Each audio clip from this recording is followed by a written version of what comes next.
Assalamu alaikum wa rahmatullahi wa barakatuhu. Welcome back, everybody, to the T3M podcast. So, in the beginning, in the first episode, we talked about why God. Very briefly. We talked about why God. Then we talked about, okay, God exists. Why Islam? First, we talked about why not Christianity. Kind of threw it under the bus. Then we talked about why Islam. So now, we have a lot of people that may be falling into cognitive dissonance. I'm sure you guys are familiar with the term. But for those of you who don't know, one example of cognitive dissonance would be two conflicting ideas that are in a person's head. They don't know how to resolve these two conflicting ideas, and they trigger a fight or flight reaction, which turns into anxiety or depression or anger, frustration, which is why you see in debates or arguments, especially religious ones or ones that are focused on your worldview, including atheists, when you talk about Darwinism, which has become more of a religion now, they get really anxious and they get really angered and they start insulting. This is due to cognitive dissonance because they don't know how to deal with it. So if throughout this episode, you find yourself getting angry, even though we're not being disrespectful or rude or intolerant or insulting, you might find that you feel as if we are. And this is because of cognitive dissonance, because a lot of people, and we talked about in the first episode, how people, they grew up in a very specific way and we're basically a product of our surroundings. And we adopt the views, the politically correct views of the society in which we grow up in, which is a big issue to deem these as correct, because there would be people on the same earth as you at the same time in a different location that will also grow up on their politically correct views, like the Ugandan movement with the "Why are you gay?" guy. His kids will grow up thinking homosexuality is an absurdity and it is an outrage and it is definitely wrong morally. But we will, in the West, people say it is politically correct, and not just that, it is actually morally okay, and so on and so forth. So how do you reconcile these two different views of life? Nobody can say, oh, I'm right, because not everybody can be right. And morals is something that you can't necessarily prove unless you believe in objective morality. So other people will disagree on fundamental views that they have with other people who will disagree on fundamental views that they have. So not everybody can be right. So amongst these views, like I mentioned, homosexuality is the view that all religions, the three Abrahamic religions, are homophobic because they disagree with homosexuality on a moral standpoint. Islam specifically, and you guys know that I talked to JC about this on my live, and I had a few back and forth videos with him on TikTok about this, because he was painting Islam to be this horrible religion that is homophobic and so on and so forth. But upon further investigation, we came to the conclusion that as a fact, it's not.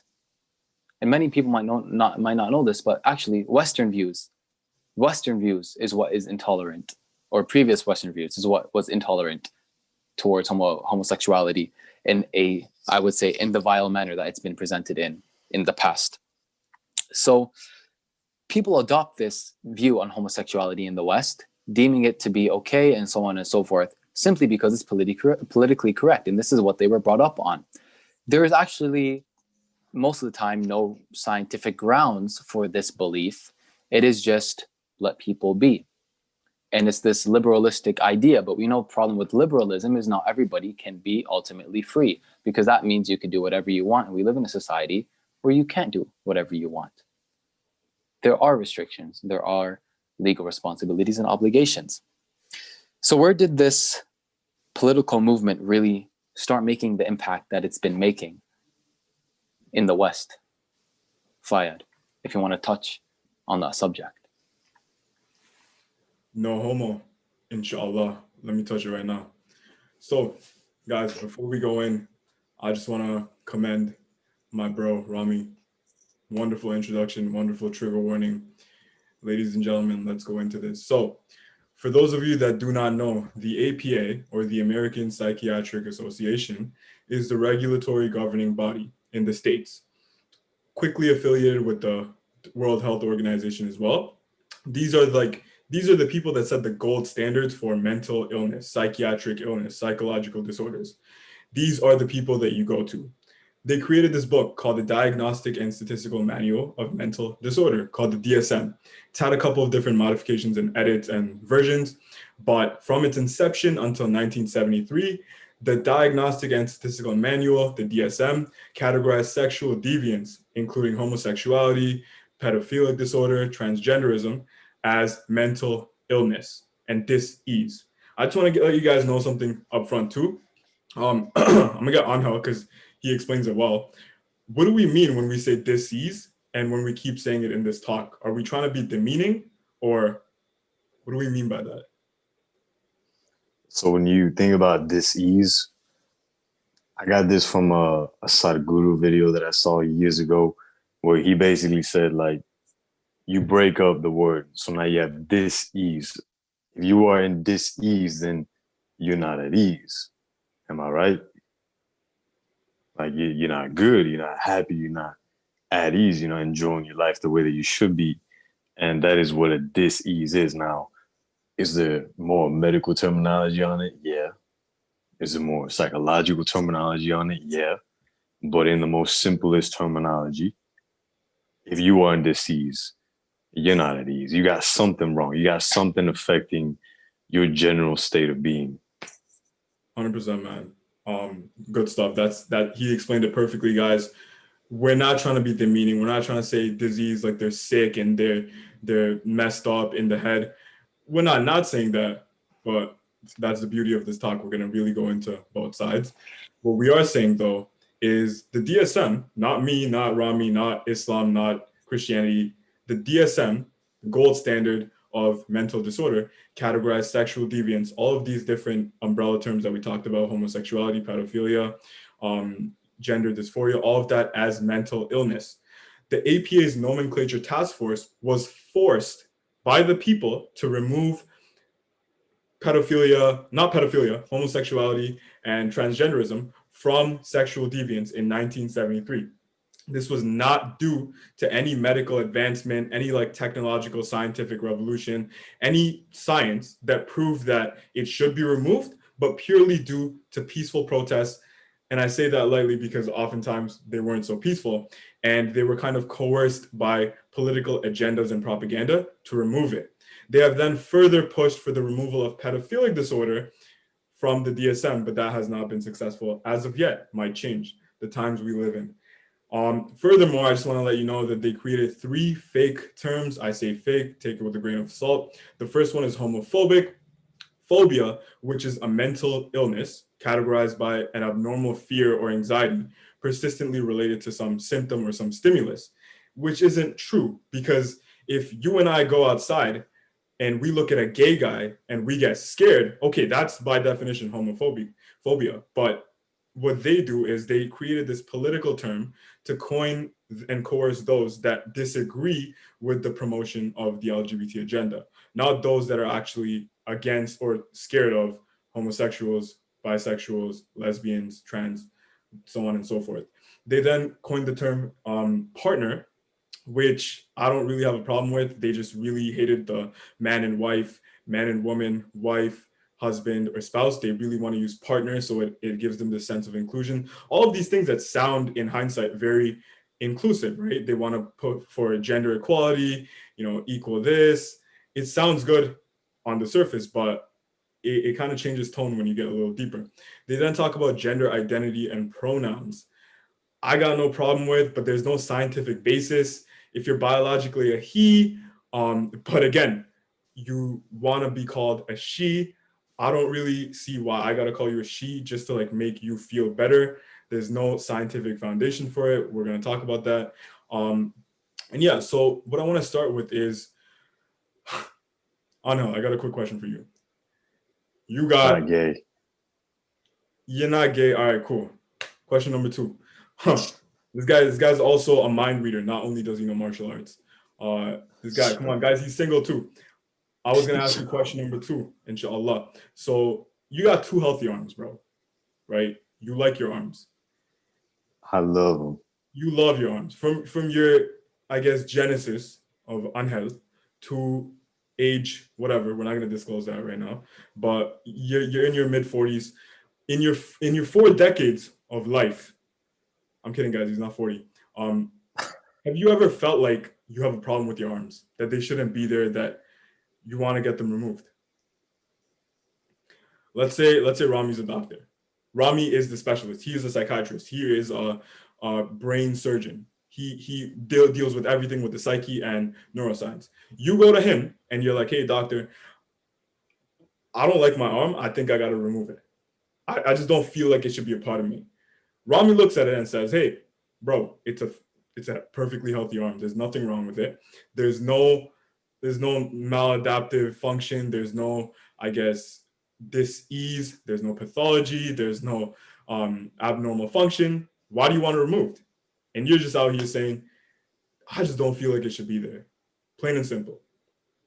I don't know if you guys know where I'm going with this, but the problem with modern patients and those that are promoting the LGBT movement is they're now trying to become the top dog in modern medicine. They're not, though. Only modern medicine is the leader and the innovator of medicine.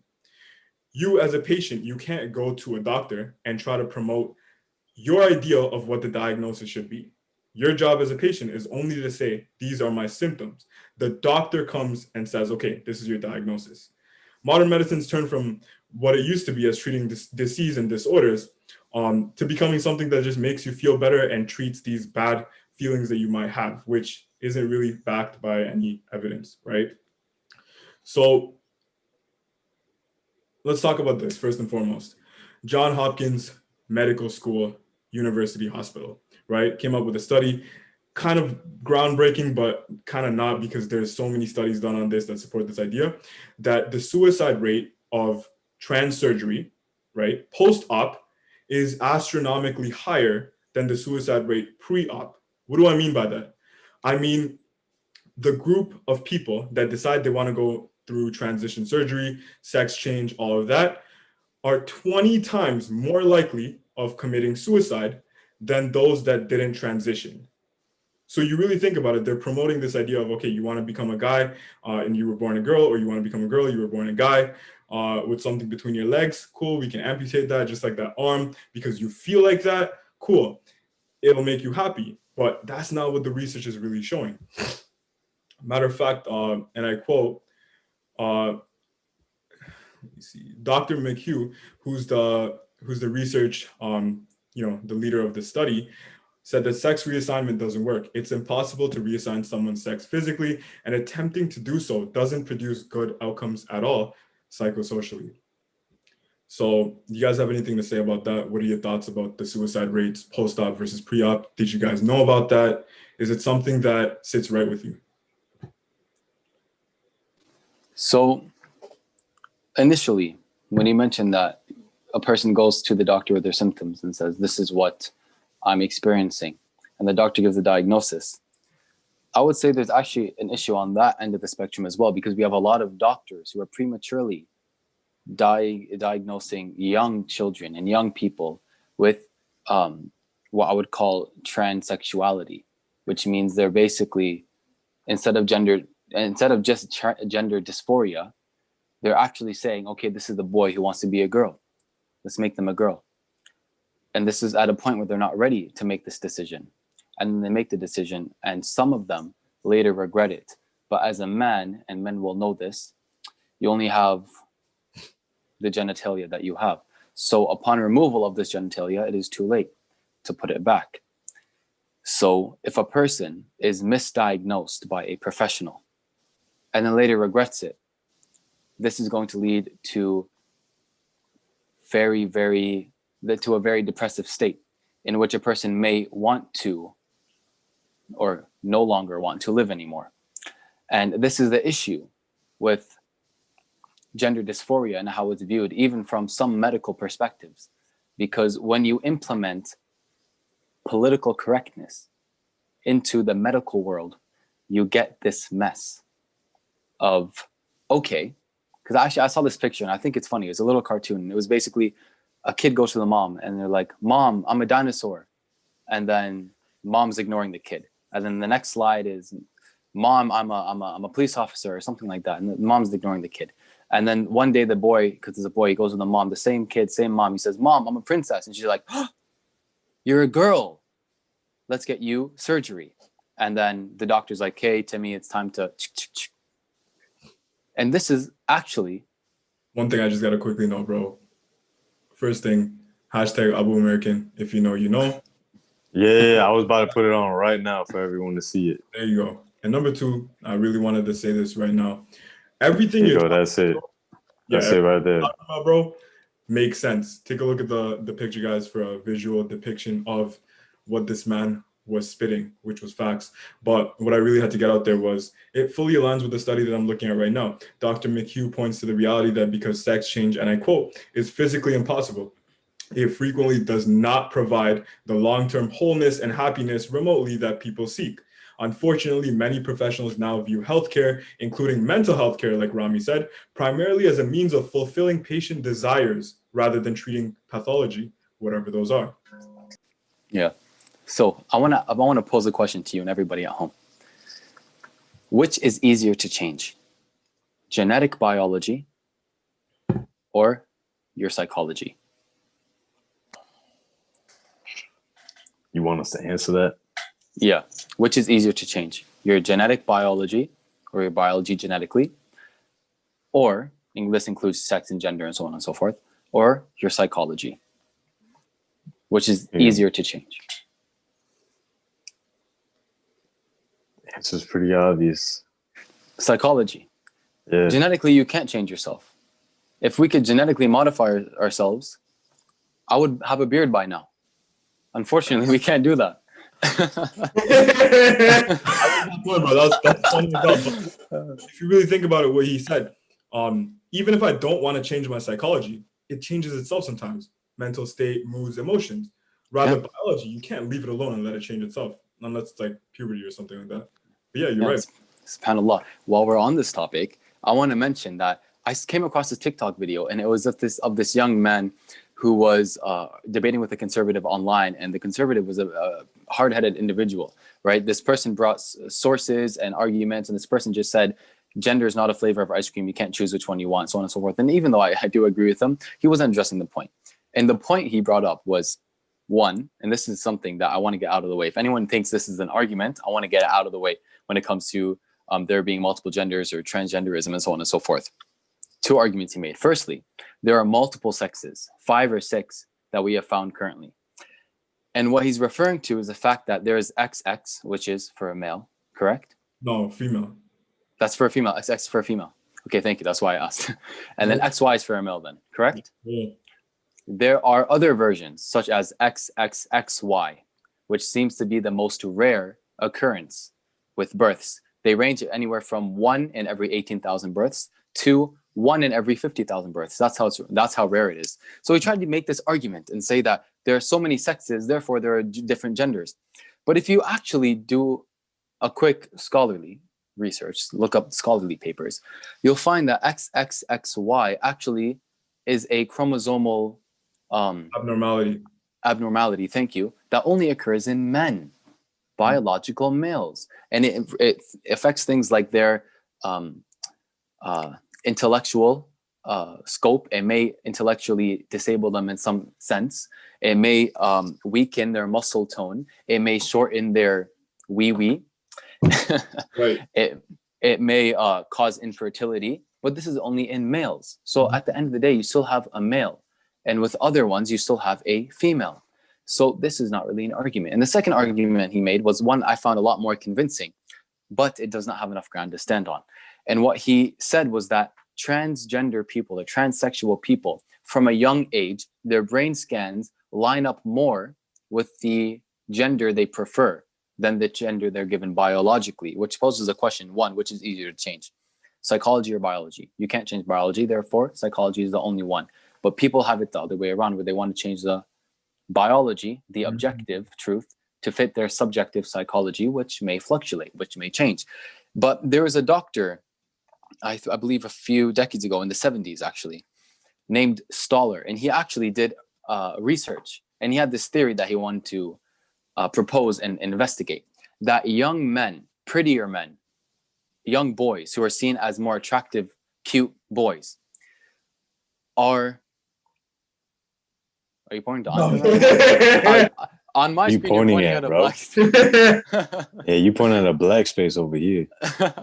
On my screen, you just pointed to nothing. Yeah.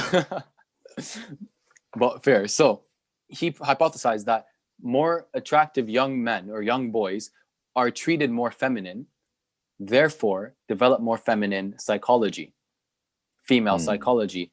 And men and uglier looking young girls are treated more like men and therefore develop more man-like psychology. He put this to the test and he found this to be true. He found this to be true. 1 year he investigated with the boys, found it to be true. And in 1 year he investigated with the girls, I believe, and he also found it to be true. And when I say I believe, I don't know if it was in the same year or years apart. What I remember was a year or two apart, but God knows best. He did these experiments nonetheless. And we find that in present day psychology, scholarly articles, you can look these all up yourself if you don't believe me.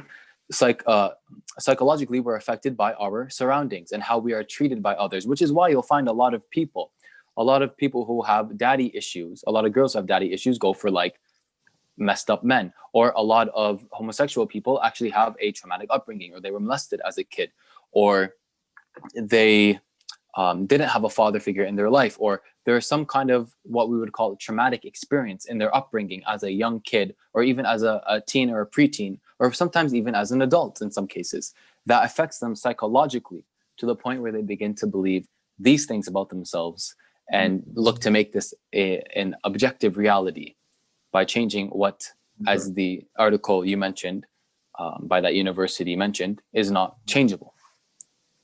See, bro, there's this wonderful thing that Angel enlightened me with, and it was that all men are born men. Do you want to like go a little deeper into that for the audience? You want to elaborate a little bit on that? Yeah, so he was telling me something how like all men are born men, but not the same. There's varying degrees and tendencies of testosterone, masculine energy, right? So go a little bit into that. Dude, I don't remember. All right, let me remind you, bro. You're still born a guy. 9 out of 10 guys have a gay thought growing up. Ah, there we go. There we go. So, see, like this, in our heads, let's say every single day we have more than just a rough estimate of, let's say, 5,000 thoughts. Just an estimate. It's not an exact number, right? Let's say you have 5,000 thoughts running in your head. Are you in control of those 5,000 thoughts? No, you're not in control. You're probably in control maybe like 50. And that's being generous. Maybe 100. Maybe 100. All right, now if you're in control of so little, you control just the tip, literally just the tip. And there's all these thoughts that are just out of your control. Now imagine you have a thought that runs in your head that you're gay. Right? Does it necessarily mean you're gay? Or is it just a random thought? Imagine someone has a thought in their head that they want to end this person's life. Does it actually mean they want to end this person's life? Or is it just a random thought? And that's where you got to ask yourself is like, all right, if I'm having thoughts that I'm gay, all right, let's say 9 out of 10 dudes have this thought. Not all of them are going to fall victim to that thought in and of itself. Like that thought may come and they might just laugh at it, or they might just completely write it off and just let it pass, and they'll continue on with their lives. They might get it again here and there, but they'll continue on with their lives. Right? But then you have that one dude who, okay, now he has this thought coming in his head where instead of him being able to laugh it off, instead of him being able to write it off, he starts asking himself, yo, I just thought about this. Am I actually gay? And then that's where it becomes a dis-ease, because now, before he was at ease, he didn't have any problem. Now this random thought ran across his head, and he's thinking to himself, am I gay because I had this thought? And if he continues to think about that, he begins to obsess over this one thought. And when you obsess over something, that's what begins to develop even more and more and more. the more attention you give to it, the more it's going to develop. So imagine this dude is all he's thinking about is, am I gay? Am I gay? And he can't get this out of his head. And now, bro, a year later, he's under the full impression that he's gay because he has these thoughts running in his head. And he's over here looking at dudes like, oh man, I can't believe I can't believe I'm gay. And I can't even have a friendship with this dude over here because I had these conflicting thoughts running inside my head. When it's like, that's what a dis-ease is, man. It's like, it all started in the mind. It was psychological. But because he fell victim to that thought, that's what began to develop. It makes no difference whether it's a thought of homosexuality, whether it's a thought of ending your own life, ending the life of another person, a thought of anxiety, a thought of depression. It literally doesn't matter what thought is planted in your mind at that moment. If you fall victim to it, like that's what's going to, for lack of better words, develop. You say develop though, but like, do you have any like experience with that? Like in real life, do you know anyone gay? Do you? Because I don't know. I'm just speaking from on behalf of me. I don't know anyone like directly that I was super close with and knew on a frequent basis. But what about you? Yeah. So I had, when I was doing personal training, I'll keep names aside. I don't want to like put anyone on the spot here, but when I was doing personal training, I had a client who, he was gay. Literally, he was gay. There was no questioning it. Like, you could see him from miles away and you'd be like, oh yeah, this dude's gay. This dude's a big gay over here. And he was cool with that. He was real he was real happy with it. And like, you know, as I'm training him, I try to give him the benefit of the doubt. I try to like still see him in no different way. I still try to like just be real and be genuine with him. Which, I mean, that's how you should be with everyone. But this dude, I remember I started asking him why he was gay.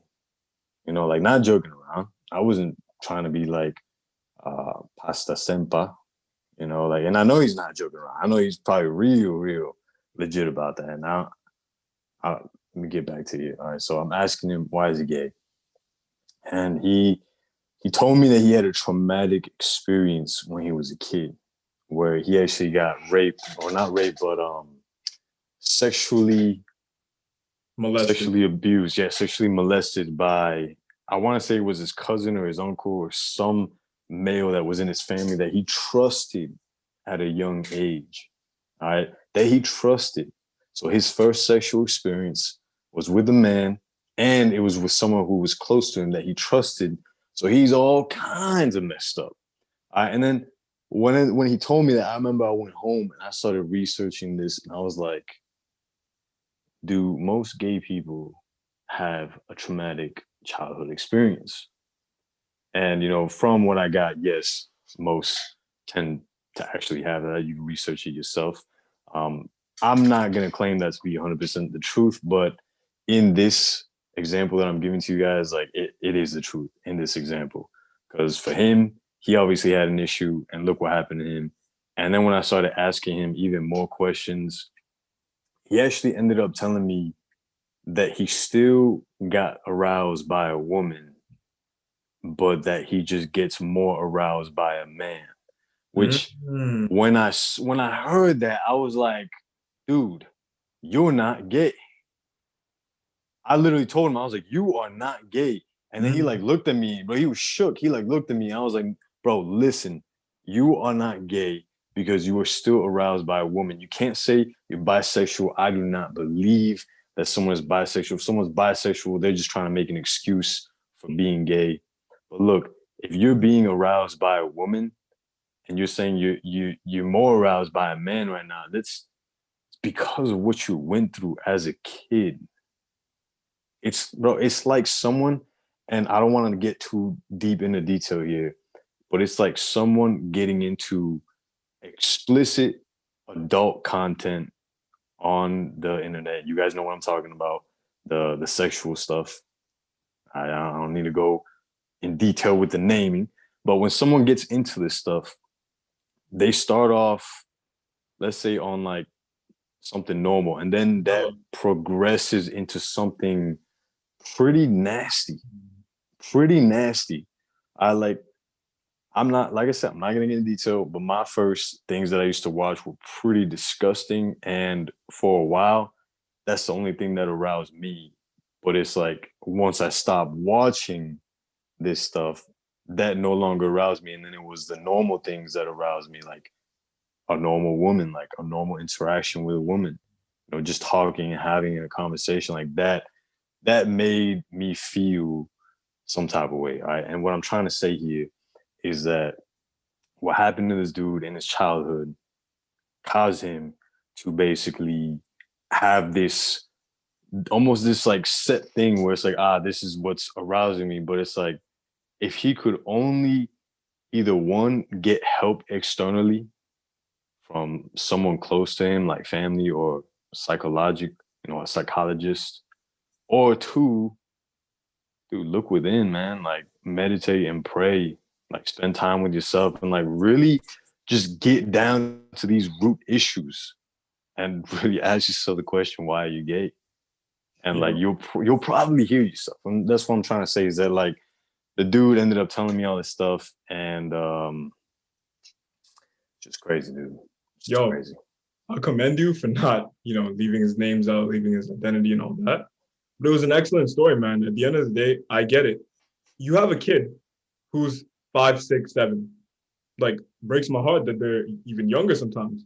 But they're out here with someone like Brother Angel said, someone they trust, an older cousin, uncle, sometimes even their grandfather, who knows. And they're out here having their first event that gets them the most physically aroused, being a guy. Just like Angel said, he still in his later life felt aroused from a girl, but it was never the same. He's out here chasing that first high. You will never get that first high. That's why people get psychologically addicted to weed.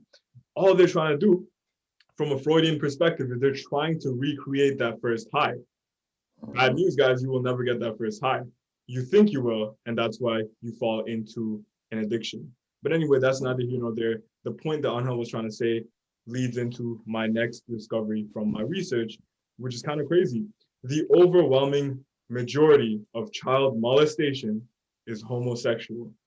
What that means is if you have two groups, you got one group of heterosexuals, one group of homosexuals, the probability that the second group of homosexuals would have a child molester in that group is astronomically higher than the probability that there would be one in the heterosexual group.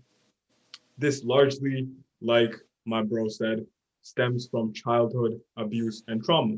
The first most intense aroused experience a guy has, if it's from a guy and he got kind of raped, not kind of, let's not beat around the bush. It was sexual abuse, it was childhood misconduct and molestation. They pretty much got off to that psychologically, if not physically. And now they're trained psychosocially to only crave that, thinking they're gay, thinking that's what's going to get them up. I also agree, guys, not to like talk more about the videos that Angel was talking about. Alhamdulillah, I'm pretty sure we all broke free from that. But I remember like when I used to partake in that and watching it, it was crazy. Like there was a lot of times I feel like it does have a lot to do with homosexuality. There are different angles. You guys know what I'm talking about. They would zoom in to the guy. And I'm like, yo, why are they showing this? I'm not trying to see this.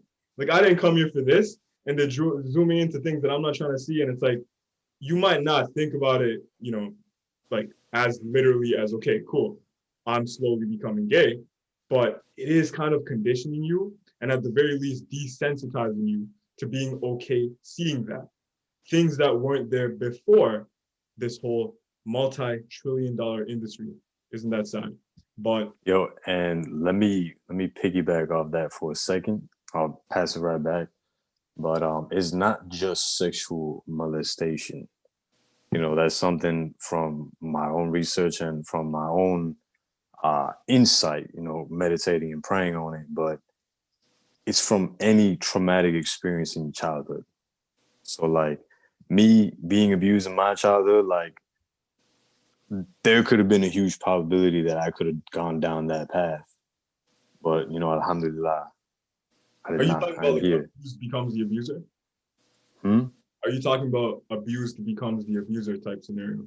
Yes, but that's not what I'm talking about. That's also true, but I'm talking about homosexuality. Okay. I'm talking about that it's not just a traumatic sexual experience in your childhood, because there's probably some people that might be watching it who might be saying, but I've never had a sexual traumatic experience in my childhood and I'm gay. Like I said, it's not just sexually traumatic experiences. Any traumatic experience that's like, it's just too much for you to process as a little kid. Mm-hmm. It's too much for you to process. So what you end up doing as a little kid is you throw it into the recesses of your mind, to where it's like you're trying to get away from it. You're doing everything possible to get away from it, which, let's be honest, that's what we do as kids. We couldn't really deal with anything that was too big, too demanding, too traumatic. At least that's what I can say from experience when I was being abused as a kid. But it's like, I'm saying that I went through that as a kid, and there was a huge probability that I could have gone down that path of developing homosexuality or whatever other mental, I'm not going to say disorder, because we already talked about this, but dis-ease of the mind. Dis-ease of the mind. But alhamdulillah. Alhamdulillah, man. Yo, major respect for sharing that with us. But yeah, I don't think I got to say no further. I think he perfectly reiterated my point. Next thing I want to talk about, probably not going to take more than 10 seconds. HIV and AIDS transmission is abnormally higher, guys, in the world, in nature, in different populations, in countries, in continents, just because of homosexuality and this agenda that they're pushing forward. Rami, you got some stats on getting checkups and I don't know about that, so enlighten us. Yeah, so the CDC, Centers for Disease Control and Prevention, actually have a few articles and very easy read-ups on this. Mm-hmm. So on average, I'll say, different sites may report different things, but generally it's all the same. So I find that this website is a bit easygoing when it comes to the way they word things. Like the way they word this point, where they say, and I quote, again, this is the CDC, sexually active gay and bisexual men may benefit from more frequent HIV testing. And they put example every 3 to 6 months. And this is actually something you find consistently on most of the medical websites out there when they talk about homosexuals or sexually active homosexuals getting tested for HIV and other STDs and such. And most of them are encouraged to get tested every 3 to 6 months. Whereas the next point, it says anyone who has unsafe sex or shares injection drug equipment, and we're talking about sharing drug equipment, right? Like a needle or something. They're only required to get tested once a year on average. They have other statistics like all adults and adolescents from 13 to 64 should be tested at least once a year. Certain people should be tested at least once is all they say, at least once for HIV. So on is actually, they don't even say, this is the point where they say 13 to 64-year-olds should be tested at least once for HIV. They don't even say once a year. They just say at least once. And sexually active homosexual people are required to get it done more frequently. And now this is because obviously they have a higher risk of contracting something. And this is not just limited to homosexual. It is amplified with homosexual intercourse, but it's actually with anal intercourse as well, as a whole, which is why Allah also prohibits anal intercourse, even if it's a man to a woman, rather than a man to a man, because that is haram. I forget the wording Allah uses in the Quran, but he makes it known that it is very bad. It's haram. So even looking at it from that perspective, if two homosexuals have intercourse and there's, for lack of a better word to use, clear wording, there's anal penetration, they're more likely to contract an STD through those means. And they're more likely than any promiscuous person who has multiple partners. I'll just put it like this. A homosexual man who has multiple partners, who are homosexual men, must get checked more frequently than a heterosexual man who has multiple partners. And this is, again, like I said, because they're at greater risk. So we see that there is a infectious risk and a risk of actual diseases sexually transmitted diseases when it comes to homosexuality as a practice. Nothing psychological, but as a practice. If you have anything to say on this, comment. But I wanted to mention something about the last point quickly. So, am I free to do so? Take it away. Bismillah. So, this is not just with homosexuality becoming more normalized and more open for people to see, even people of a very young age. For some reason, they're teaching very young children sex ed, where I actually have a friend who told me that learning about sex ed messed them up. As a young kid, they were not ready, it messed them up. And this is unfortunately the experience of many young kids who don't know anything about even being straight or homosexuality or anything like that. They don't know anything about sex. They're young kids. They haven't hit puberty. They shouldn't know about this stuff, but they're taught it in school nonetheless. And this could effectively mess them up as well, which is an issue. And if you look just generally at promiscuity in the West, you could see that decades ago on TV and television, it wasn't really promiscuous. You didn't see much. And then later on, they came out with pornography in like cinemas or a more cinematic setting, and magazines and Playboy Mansion and all this provocative stuff. And then it made its way onto television. And as it made its way onto television, it made its way into the hearts and the minds of people who became more promiscuous. And that's why we normalize today. We normalize things like cheating. Back before I was practicing, I had a girl ask me if she can, just for one day, just for a night, hook up with somebody else at a rave. She doesn't even know who it's going to be, just to have fun. And like, when was this normal? When did this become a normal thing? And it's because it propagated so much on media and in society, it's become normal. And we see, I'm just about to end. And we see with homosexuality, they're also putting this into the media. And it's open for everybody, men, children, men, women, and children to see. Alhamdulillah, man. I was going to add that it's also in those videos that we were talking about, that whole industry. There's a lot of weird topics, man. Cheating, incest. I don't know, man. Like, makes me feel some type of way. But anyway, guys, I just want to reiterate quickly the points that we have. And just know, we're not out here like being some like scholars, like, but I'm just going to speak for myself. Like, I'm a grad student studying like osteopathic medicine. I've done my undergrad. I'm over 22. So like, I'm out here, like, I really like science. I don't believe in things that have no basis. So trust me when I tell you that when I'm looking at all these studies I have here, like kind of like what Anhel was bringing up, I got studies for everything. Does maltreatment in childhood affect sexual orientation in adulthood? Prevalence of childhood sexual abuse among LGBT, meta-analysis. Disparities in childhood abuse victimization in physical and sexual abuse, like he said, in heterosexual versus lesbians and bisexuals. There's too much, but it's not something that we're just pulling out of thin air. And I hope you guys understand all the points that we brought so far. If you guys do have anything to say about that, please reach out to us. Definitely, we're looking to just spread truth, spread scientific, foundation, not something that we just feel should be or shouldn't be. But yeah, to reiterate the points, the DSM completely removed by the APA's nomenclature task force homosexuality and transgenderism from sexual deviance purely due to protests. You can find this anywhere you look, not due to scientific advancement or medicinal or medical, revolution, right? They then created these terms like partner homophobia, which homophobia doesn't make sense because it's more of a political statement than a phobia, which doesn't do a medical disorder justice. They talked about gender identity and pronouns, which we could talk about later. Then we talked about how modern medicine today, or at least the LGBTQ community, is telling us to go to the doctor and share our thoughts and emotions and create a diagnosis ourselves, rather than giving them the symptoms, which is medically sound, and let them deem the diagnosis.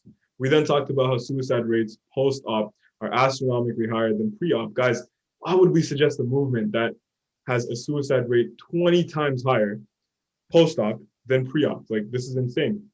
I'm just reading some of the stuff right now. The overall mortality for sex reassigned persons was higher by 20-fold than controls.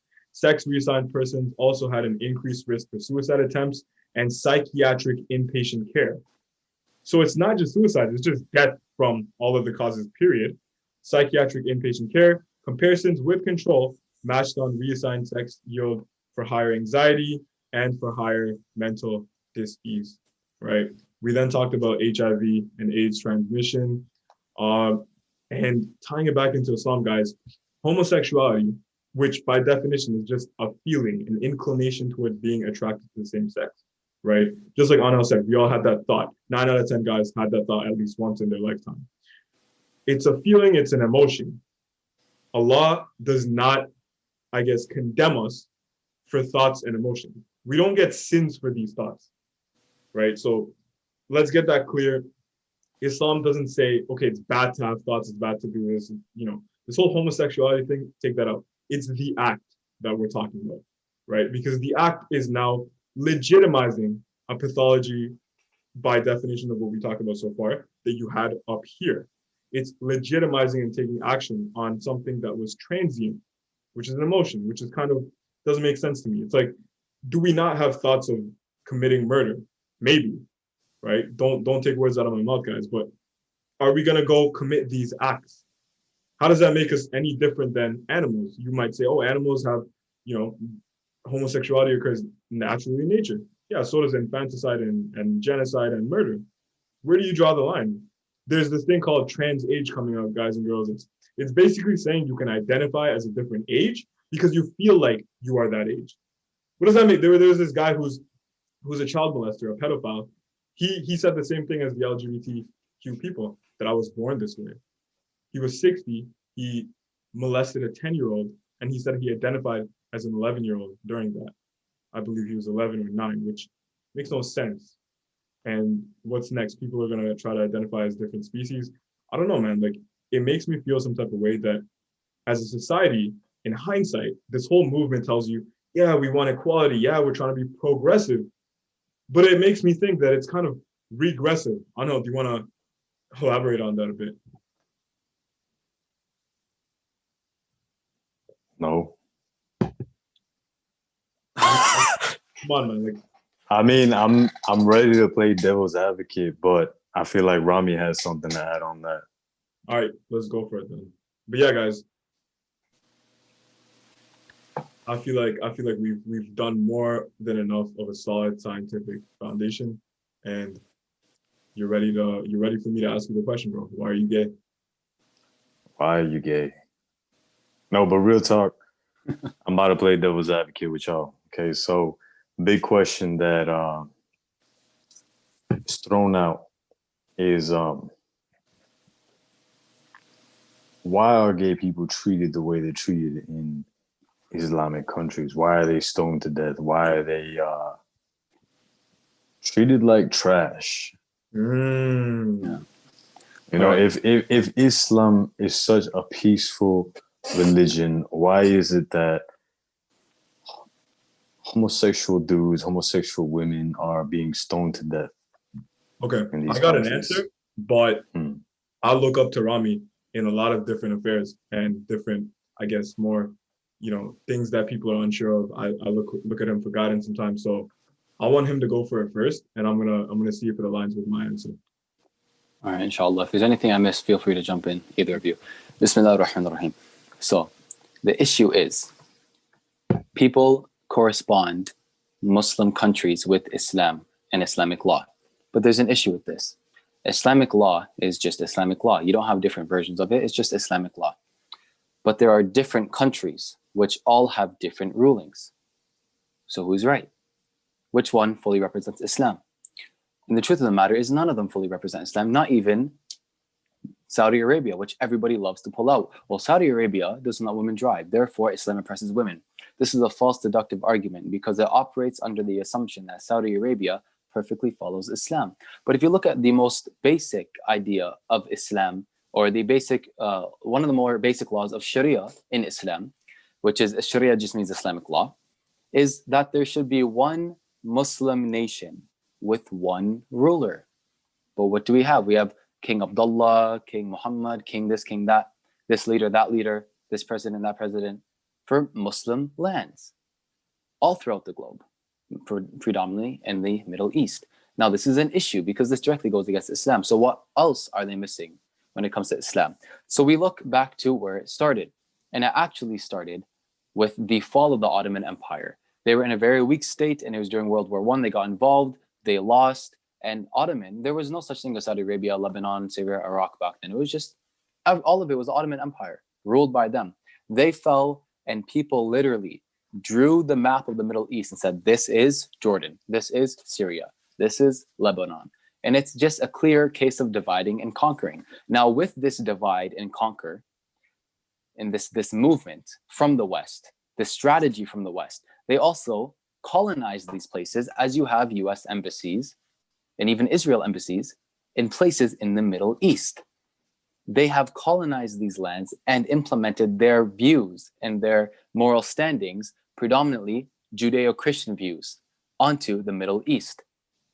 And now, Judeo-Christian views we see had things in the past like slavery, like murdering apostates, murdering people who don't really agree with your religious views, the predominant ones. You have things like murdering homosexual people, burning people you suspect to be witches. I wouldn't say that's necessarily Judeo-Christian, but it was more of the previous, like hundreds of years back kind of view. If there was a witch, burn her alive, so on and so forth. And if you look at the history of when the Ottoman empires did something like enacted punitive laws, death penalties, there's actually transcribes of the some of their writings and their findings and so on and so forth. And if you read it, you'll actually find that they were a lot more reluctant. They didn't want to do these punishments, but it was the law, therefore they did it. But if you look at the West, they seemed a bit overly excited to do these things because it happened so often, where somebody would be murdered for this, that, or the other. So it was a Western view that was actually implemented onto Islamic countries, majority Muslim countries. But if you look throughout the Quran and the Sunnah, you will find little to no basis unless you take one narration or one story, like the story of Lut alayhi salam in the Quran, completely out of context, without all the other hadith and the scholarly opinions and the writings of the most original scholars of Islam and people who are deemed to be the giants of Islam. Real quick though, yeah, just for people that aren't too familiar with the story of Lut alayhi salam, do you want to just give the quickest quick notes that you can, cliff notes? Okay, so I'll start with devil's advocate. What they say is the people of Lot, which is the English version, the people of Lot were gay, and God destroyed them. Therefore, religion is intolerant towards gay people and believes they should be destroyed. But if you look in Surah Sad in the Quran, what does Allah say? Allah lists a bunch of nations, and I believe Qawm and Lut was the people of Lot, were one of them, I believe. And he says all of these people took their messengers as a liar and disbelieved in the messengers, so my punishment was justified. So Allah is saying he punishes nations for what? Disbelieving in the messenger and their message, which is to believe in God. That's why God punishes these people. He doesn't say in the Quran they were gay and that's the only reason we punish them. Homosexuality, the act of it, is a sin, and they engage in that. But there are narrations of them being, robbers and thieves and murderers, and even biblical stories mention a practice of sodomy and practices of putting a baby in a statue's arms and basically killing the baby and letting it cry and banging drums. This is something my friend Seth told me, who's studying Christianity now, and banging drums to drown out the sound of the crying baby. So these were not amazing, kind, innocent people who just wanted to be gay. These are actually very violent thieves, murderers, people who practice killing babies, if that was a practice. And the biggest, gravest sin was actually disbelieving in God. And that's why they were punished more specifically. Yeah, man, like nowhere are we, we're not saying all gay people are this, all gay people are that. What we are saying is you're doing something relying on emotions. It clouds your judgment, so much so as some of these people who are child molesters would destroy and let's be blunt now, dehumanize an innocent victim child. These aren't people that you want to rely on for moral backbone. So it's not surprising that they had all these other issues that you speak of, bro. Yeah. It breaks my heart. It truly does. But we do want to let you guys know that we love the LGBTQ community in the sense that we do have love for them as human beings. Maybe even it might sound like a reach to some of y'all, but I got love for them more than these people running the system of the LGBTQ movement, because I'm trying to help them. I'm trying to restore happiness and balance in their lives, the natural state, not do something that's leading to more suicides, more kids being messed up. And I feel like we got to draw the line somewhere. So if not now, then when? If not us, then who? Right? Yeah, That's man. a very good question. And what was Anhel's question again that he asked you? The first question he asked was about like, why are these Muslim countries treating these gay people like that? So just to summarize it, it's actually not Islamic views. These may be Muslim majority countries, but they don't get it from Islamic views. And actually, a lot of these countries falter in a lot of places, including Saudi Arabia, because you will not find much bearing in the Quran and the Hadith, which are the authentic sources in religious text, holy scripture of Islam. I agree, man. All right, so would you guys say that if someone is gay, someone is trans, if someone is whatever the hell they are, all right, LGBTIQ, not trying to disrespect it, but why you guys have so much letters beyond me? If someone is one of these things, is that, or is it not their jihad? And if it is their jihad, why don't you go ahead and elaborate on that for people viewing? Because I'm pretty sure that a lot of people are going to think that jihad is these extremists that are going about doing all these crazy things, if you know what I mean. So Rami taught me, I guess, linguistically what jihad even means. So why don't you start from there, bro? Bismillah. So jihad actually means just a struggle. And jihad sabilillah means a struggle for the sake of Allah. Now, a lot of people apply this to, as Anhel said, jihadists, which are Islamic extremists, which are predominantly not great people because they commit acts of terrorism and so on and so forth. So when we say jihad, people think this means holy war. It does not mean a holy war. It does not mean war at all, actually. It just means to struggle. So we pray very early in the morning before the sun even comes up. So this is Salat al-Fajr. And it's nowadays where me and Fayed live, it's around 6 o'clock, I believe. And the sun comes up around 7:30. Yeah. So we have to wake up early. And it's a struggle sometimes. And that is jihad because we're struggling for the sake of Allah. That's jihad sabilillah. So if me as a straight man is attracted to a woman, but I hold myself back because I don't want to fall into sin, it's a struggle. That is jihad sabilillah. That is struggling for the sake of God, and that's rewardable. So now, if you have a person who has homosexual inclinations and they do the same, they hold back, even though it is a struggle. That's struggling for the sake of Allah, and this person will be greatly rewarded. A lot of people, Muslims, unfortunately, have this presupposition that if you feel gay, you are basically going to hell, and that's the end of it. But there's an issue with this because feeling gay is something that people can't necessarily control. And there's multiple narrations of the Prophet, peace and blessings be upon him, where he said that Allah will not punish a person for whatever evil thought comes to their mind. Evil meaning it's immoral in terms of Islamic objective morality. So Allah, if Allah doesn't punish a person or give them a sin for thinking evil, feeling evil, then they haven't done any evil. The evil, the immoral act, so to speak, actually comes from the action itself, followed by an intention to do, or coming from the intention to do that action. So a person, whether they are straight or homosexual, does not get a sin until they actually act on their desires. And if they hold back, just to bring it back to the point, if they hold back, that is them struggling for the sake of Allah, which is jihad. I love Islam, man, from the bottom of my heart for that alone, that if you have a thought of stealing, for example, and then you end up not stealing, you get more good deeds than the person that didn't even have the thought of stealing to begin with. Yeah, subhanAllah. Insane. Yeah. I like that. But to bring it back, guys, like this message, I understand Anel's question completely. Like it is a stigma, and this I'm assuming, all right, just like I might be called out for assuming people's genders today, I'm also assuming most of our viewers are straight. heterosexual, call me whatever. But based Probably on Muslim as well. Hmm? Nah, go ahead. Yeah, but based on that assumption, guys and girls, you guys are straight more times than not, like most of our viewers. So you're probably wondering, why are we telling you this? Wouldn't it be useful to have a gay guy or someone of the LGBTQI, whatever he said, alphabet community? Wouldn't it be more beneficial? Wouldn't it be something, not to like to mean anything, but wouldn't it be more resourceful and valuable? Nah, because why would we, doesn't it start with us? Shouldn't we lead by example? Like, Yeah. how many people do you think are growing up in the Muslim youth community and they might have these thoughts that Angel clearly through anecdotal evidence and through his client as a PT mentioned that they might have these thoughts growing up.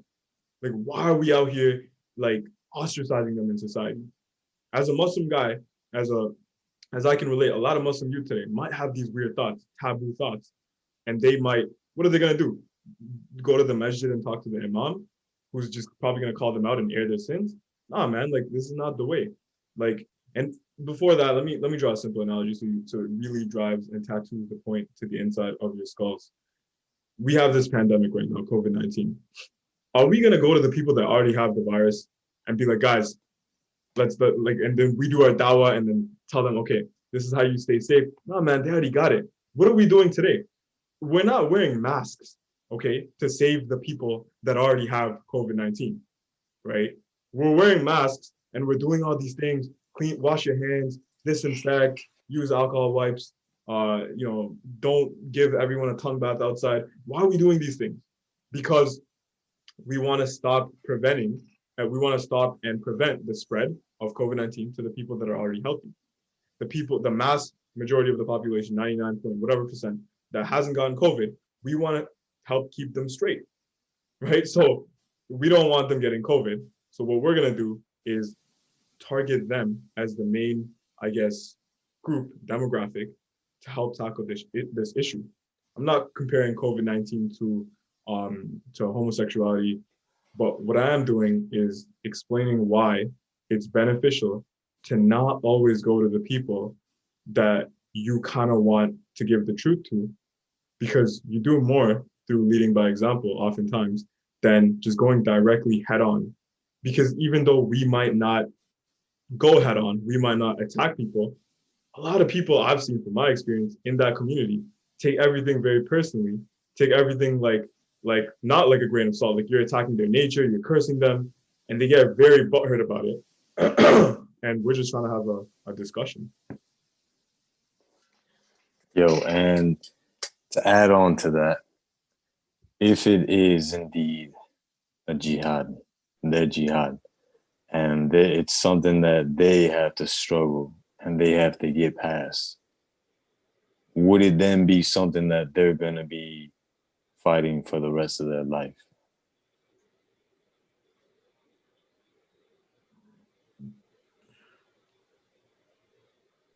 I mean, that is a case-to-case basis. I've actually heard, believe it or not, I've actually heard of cases where imams the imams talk about cases where they have people who come and they say they're gay, and then eventually through whatever process they take, I don't know the details of it, they're no longer gay.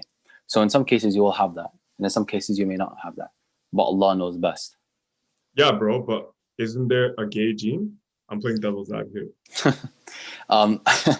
Actually, no, there is no such thing. As far as we know, there's no such thing as a gay gene. So just quickly, I want to mention, because you mentioned the DSM and the APA. There's an article titled, a scholarly article titled "Homosexuality and Scientific Evidence on Suspect Anecdotes, Antiquated Data, and Broad Generalizations" by Robert L. Kinney III. And he basically talks about how the APA's evidence, upon critiquing it, actually does not result in their conclusion, which is that homosexuality is not a disorder and therefore should be removed from the DSM. So I encourage people to take a quick look at this. It's fairly long, so read whatever you want from it, take whatever you want from it. But he provides reasons as to why their evidence is not sufficient enough, basically. So, Bismillah. when it comes to a traits or characteristics of a human being, as far as I know, there's only two forms. There are genetic traits, characteristics, and there are psychological traits or characteristics. I ask anybody else if there are any other types other than genetic / biological or psychological. Let me know what they would be. I personally can't think of any. I've not heard of anyone. I've not heard of any other one. Just to reiterate your point, bro, you're right 100%. There's only three determining factors to any expression of any trait. There's going to be genetic, environmental, or the third one, epigenetic, which is the interaction of the genetic and environmental. But yeah, man, take it away. Go on. Thank you. So, for the sake of making it easy to understand, because even environmental would manifest psychologically in your head, which is teaching you to act that way. So that's why I just generalize it with genetically or psychological, because your psychology is influenced, I think I mentioned this earlier, by your surroundings as well, and the way you're treated by society, your parents, your family, so on and so forth. So it's either genetic or psychological. Perfect. There is no such thing as a gay gene, as far as we know. Therefore, it must be psychological. Now, just because it's a psychological abnormality, does this mean that it's a disorder? Actually, no. By the APA's definition, because if you were to classify anything that's irregular psychologically as a disorder, you would have to call people who are exceedingly smart. You would have to consider them people who suffer from disorders. People who are exceedingly talented, you would have to call them people who suffer from disorders. But we wouldn't deem these people as people who suffer from disorders. So the way the APA themselves described it is something basically, and I'm rephrasing it, basically what they say is that it's something that hinders a person's life, something that causes harm in a way, physical or emotional harm to themselves or to others. And what we discussed, Fayed actually named a few reasons, like suicide rates, post-op depression, anxiety, mental illness rates. We talked about the STD rates of homosexual people who are sexually active. Yes, thank you. Are there any more that I missed? More than that. That's more or less it. Okay, yeah, and this amongst perhaps other reasons we haven't come across. We didn't even mention in this podcast, because this podcast has been fairly short for a large topic like this. So from this, we can derive with this evidence that perhaps it actually is what the APA defines as a psychological or mental disorder, because it actually negatively impacts people's lives for these reasons, which were taken from scholarly articles or academic articles as well. So if it's not genetic, it's psychological. If it's psychological and hinders a person's life, harms a person's life or other people's lives, it is a disorder.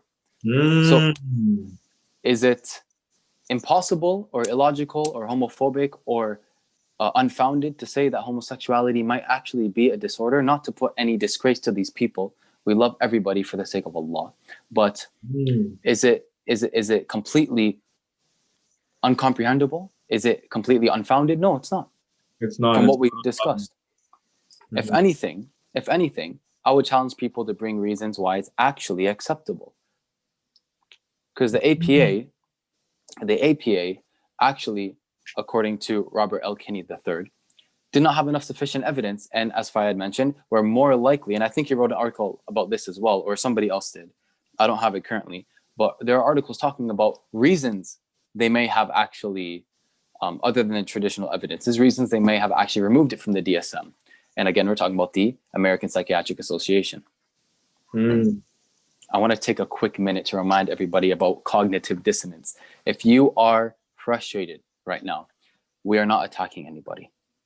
Be and let be, live and let live, right? We're not attacking anybody. We're just taking a more academic approach to the subject and quoting sources, scientific and academic sources by professionals in regards to all these matters we've talked about for the most part. And we're basically showing another way of viewing it. And now, is that incorrect? Because a few decades ago, LGBTQ, basically, they were trying to push this idea of viewing homosexuality in a different light. They pushed a different view of homosexuality. So if I'm doing the same, why should I be condemned and not them? Well, not me, but us. So we're just Mhm. painting it in a different light, in light of evidences and in light of these academic papers. So if you are experiencing cognitive dissonance, you're feeling angry, frustrated, it's because you have two ideas in your head: what you've been taught, what you believe, and what we've presented to you. You don't want to get rid of what you believe. Nobody wants to. We're all comfortable. We're all idle. We don't want to get rid of our bubble. But you can't exactly logically or rationally just dismiss everything we've talked about. So it sits in your mind and they battle with each other, causing you to feel anxious and angry and frustrated. And you take this out on us. But the real way to deal with this would be to sit and reflect by yourself, which has been shown to be very, very helpful, self-reflection, and just think about what we've talked about. Do your own research, ponder, reflect, and think about it. Especially the deductive argument we presented at the end, not genetic, psychological hindrance, therefore disorder, and see if there's any way to comprehend this or to, what's the word I'm looking for? Reconcile this with your political views on homosexuality. So with that being said, we love all people for the sake of God. And I'm going to pass it on to Faida Angel if they have any more remarks on this. Yeah, dude. So playing devil's advocate again here, and this is speaking very speculative. You said that it's not a disorder because if someone's, let's say, extremely smart or extremely talented, that wouldn't be a disorder because it's not disrupting their life. But I mean, bro, prime example, Elon Musk. This guy is just on another level when it comes to his state of mind and like what he does. He's very obsessive over what he's doing. And he even had a podcast with Joe Rogan. And just from watching this podcast, from a very speculative point of view, you can tell that this guy he's kind of missing something, or he's not fully content, not fully happy. So it's like, yeah, he is a mastermind. Yeah, he is doing some amazing things. Like he could be the 1% of the human population who is ahead, like almost Albert Einstein or Nikola Tesla. Where it's like, okay, they are advanced. So it's like, what I'm trying to say is they may be where they are because of obsession, because of having, let's say, OCD, obsessive compulsive disorder. That in and of itself is a known disorder. So if that is known as a disorder, if speculatively speaking, someone who is brilliant in this way is this way because of something, and you know, there's a give and take with everything. You win somewhere, you lose somewhere else. So with that being said, would that not then make homosexuality a disorder? If it does, as I think we've done a pretty good job of showing, it does negatively impact people's lives as individuals who are homosexual, and even people who aren't, in the form of eventually it leads to, or could lead to, which it has led to, pedophilic actions and molestation and so on and so forth. Unfortunately, may God punish all the abusive and oppressive people, the molesters, the pedophiles, and those who are vile in that nature. So what you're talking about perhaps could be more of a workaholic, or somebody who is almost obsessive over their works. So I wouldn't classify someone who is intellectual as suffering from a mental disorder. I'm not a psychologist, by the way. I'm not a psychologist. Let me put that out there. I don't have the facilities for that, big man. I don't have the facilities to diagnose anybody. But according to healthline.com, as you mentioned, it leads to OCD, ADHD. They express symptoms of psychiatric disorders, which are mentioned in the DSM. So these people, yes, perhaps Elon Musk, I don't know, but these people may actually exhibit symptoms of mental illnesses. And there are scholarly articles on this as well. But by the definition that the APA provides, that it is harmful to a person or to people. And we have to include and to people, to others, because perhaps the psychopath is not harmful to himself. Perhaps the narcissist is not harmful to himself, but they may be harmful to other people. Mm. You would still consider a psychopath someone who suffers from mental illness. He might not be harming himself, but he's harming other people, or a sociopath, or so on and so forth. Mm. So Brother Rami talked a lot about the how pivotal it is to worry about your psyche, right? Because we talked about how it's not genetic, so it has to be psychological. So what's the big deal, guys? I'm gonna play devil's advocate again. You got kids in school forcing them to be princesses and wear pink dresses, and you got girls do the opposite. And it's like, what's wrong with that? Where's that gonna lead, Rami? Okay, so as we talked about, things like this may lead to confusing states such as gender dysphoria. And gender dysphoria may lead to things like transgenderism. And transgenderism very well may lead to trans regret. And there are studies and documentations on trans regret and people who look to remove the breasts that they've grown from conducting, from having high high doses of estrogen and so on and so forth to increase their feminine side. Because we talked about how everybody has a masculine and feminine side ultimately, right? And they suffer from trans regret. So you might have that confusing state and so on and so forth, which a person may not. And I think this is the key point. An individual who does not suffer from a traumatic experience or is not taught certain things that confuses them would not eventually suffer from gender dysphoria, become a transgender, and undergo trans regret. So I think it comes down to not confusing children by implementing these views forcefully, just to accept people, adults who have already decided this for themselves.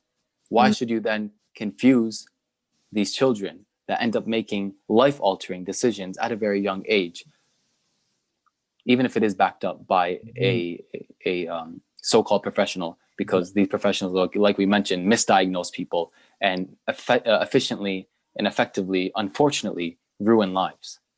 I'm being blunt, guys. Like, it really does run pretty deep in school. Like, they got kids age 12, 13, they're trying to pass a bill to let them know that, hey, you can start taking these medications called puberty blockers if you feel like you're not ready to become a man for a boy and a woman for a girl, and you want time to transition and gather your thoughts and feelings. So you can take these hormones to stop you from entering puberty. It's like big pharma is going to benefit, obviously, because pharmaceuticals are always one of the culprits. But it's like, where do you draw the line? They're trying to pass a bill to waive parental consent from kids being able to do this. They're forcing kids to alter their psychology and coercing them to then change their biology. This is not okay. That's why the Prophet sallallahu alaihi wasallam, peace be upon him, cursed the man who dresses like a woman and the woman that dresses like a man, because he knew that changing your psychology, it's only going to lead to more dis-ease. It's not going to lead to the happiness and satisfaction that you think you're going to have. And it's okay to, like, there are some girls that grow up more of a tomboy. There are some guys that grow up a little more feminine. But like Rami said, that's their jihad, that's their struggle, that's their life. Everyone is created different, but we're more similar than we're not. But we're not the same. So why should we try to become the same and just ignore our differences, which make us special and unique? That is very true. Very true. Dude. And like, you just made me think that if you have a dude who, let's say he grows up only around women, like that's what he has to model. Like, that's his role model as a kid. And no one can dispute that as a kid, you're always looking up to someone. You always have a role model. You're always trying to like be something more than you are when you're a little kid. And it's like, if you're a little kid and all you have is females around you, and then let's say you go on to like start having a lot of female friends, like, guys, what do women talk about? Women talk about dudes. Women talk about things that are feminine, that are of women. And it's like, if a guy is around that too much, like, he'll start to adapt that whether he wants to or not, because we are a product of our environments. And it's like, that's just scary, man. That's just scary. Like, how many dudes nowadays are in that position and have gotten to that point where it's like, well, this is all that they hear, this is all that they see, this is all that they're living, this is all they're experiencing. To where it's like now they're questioning their own sexuality because the only thoughts running in their head is the programming that was instilled by their environment and by the people that were around them the entire time. That's scary, dude. SubhanAllah. That's scary, bro. Let me just throw in something right there, bro. And then I'm gonna let you go. What's even scarier is what you're saying, bro. It's not, ironically, bro, it's like, it's literally science. Like they did a study, scientific literature, they proved that I believe 66 or 67% of all gay guys grew up either single mom, right? So no daddy, daddy wasn't in the house. Predominantly a lot of older sisters, no brothers, no male influence, or with no parent at all. This is crazy. So you're growing up around women, you're gonna start thinking like women, talk like women. I love my mom, and I'm sure you guys do too. But mama can raise a boy. Mama can tell a boy what to do, what to not do, be nice, do this, do that, but mama can't raise a man. Yeah, bro. Very true. And relating this back to the experiments and the observations that Stoller had back in the 70s with the young boys and the young girls being treated a certain way by society, affected the way their brain operated, making them more feminine if they were a boy or more masculine if they were a girl, just because of the way they were treated by their outside sources. Now, I actually asked a psychology student, a graduate of psychology, about this. And she mentioned to me that people actually exhibit certain characteristics that they see in others, and they become a part of them, especially if they see these as good characteristics that we want to implement. For example, women have some very lovely characteristics. Our mothers have some very lovely characteristics, like being gentle, kind, soft, loving, almost exceedingly helpful, where they would put everybody else, their children, before themselves. And if a young man, and generally speaking, this is something that is traditionally more feminine, to be blunt, it is more feminine. That's why mothers exhibit it mostly. So if a young man sees this and he doesn't have a father, he's going to look to the mom as the only role model, and he's going to idolize these characteristics. He's going to exhibit these characteristics. And overall, if he takes that path, it's going to psychologically seem normal to him. And then he will continue down that path because it is normal, it is politically correct, and apparently scientifically correct, which we've, I think, again, done a pretty good job of showing it is not by any means. You're right, man. The best father cannot become a father, and the best father cannot become a mother. Yes. Which is probably why, because we can't say definitely this is why Allah said this, but which is why, even though divorce is halal, it's one of the most hated things. And when shaitan will ask a person, or his shayateen, the little devils, the big shaitan will ask the little devils, what did you do? One person will say, oh, I made a person do this and that. I made a person commit adultery. I made a person whatever. And then one shaitan, the little one, will come and say, I made a household break apart. I made a mother and father or a husband and wife break apart. And he will say, come sit beside me, because he has done the best work. Because when you disrupt the household, you disrupt the order, you effectively ruin the kids, and you're effectively producing kids that may come out a little less developed or a little hindered, to put it lightly, in some way. Now, every person in this circumstance is not going to come out in that sense. But as we've discussed with the statistics, predominantly, they are very likely to. So this is why it's probably haram, or not haram, but it's extremely disliked to, one, get married to someone who's not good for you or not good at all, and two, to end up in divorce. Even though it's halal because it's necessity, it takes place, it is extremely disliked. And shaitan is the one who loves it, which means we should inevitably hate it. And guys, I'm a revert, so don't shoot me. I'm still new to everything. But if I remember correctly, isn't there a hadith where the Prophet, peace be upon him, said that after 40 days and 40 nights of spending time with a person, like you start to basically take on their traits. Am I correct? Or is there something else? Perhaps. I'm not familiar with that hadith specifically, but the Prophet ﷺ, did say that loneliness is better than bad company, and good company is better than loneliness. So he's saying, and he says, if anybody acts like a person, he's from amongst them. So he's making two very bold rules. Don't be around bad people.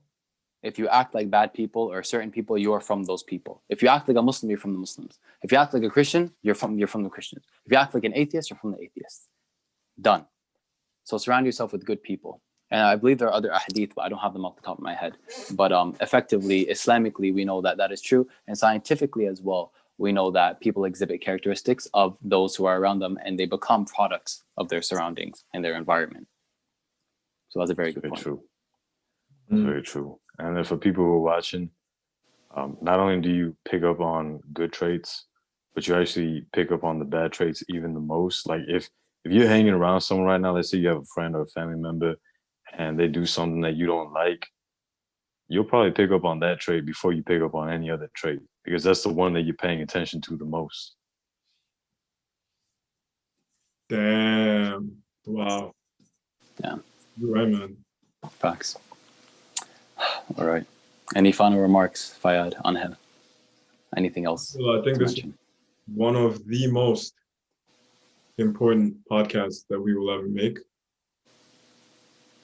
And if not, definitely one of the most we've made so far. Looking forward to many. Angel, do you have anything to say? Which is why you gay, bro. Why are you gay? No. The ongoing question in our podcast is why are you gay, Fayad? All right, bro. I'm just going to be honest, guys. I'm gay because Angel's gay.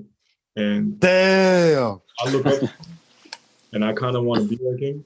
I'm a fanboy, so he's gay, I'm gay. Like, look at that. He's wearing black. That's why I wore black today, guys. I literally changed my shit today just to wear the same color as him. He has headphones too. Let me be honest with you guys. I went outside and bought these Apple same headphones as him, just to like become like him. But I forgot that it has like a lightning cable, so I can't really plug it into my Mac. So I'm currently not exactly like him. I'm transitioning, right? Might take some meds for it, but yeah. Rami, you got something before we let him talk? Subhanallah. No, I think that's it from me. Subhanallah. So, Bismillah. With that being said, Jazakallah khair for everybody who tuned in and stuck around to the end. May Allah bless you all. Make sure to share the podcast with those who you think will enjoy it. We appreciate all the deep thinkers out there, because we ourselves, alhamdulillah, are deep thinkers. May Allah bless you all. Fayad? Before we let you guys go, just want to let you know we are starting a GoFundMe very soon to find Angel's lost beanie that he lost during our trip to Iceland. yo, this man's tripping, guys. Don't listen to that. So we can have 3 different beanies. No, I'm just playing. All right, guys. On a real note, the Patreon. If you guys like what we're doing here and you want to support us, make sure to check out our Patreon. Make sure to check out our socials. I will link them somewhere in the video once it's posted. May Allah bless you all. And with that being said, Assalamu alaikum wa rahmatullahi wa barakatuh.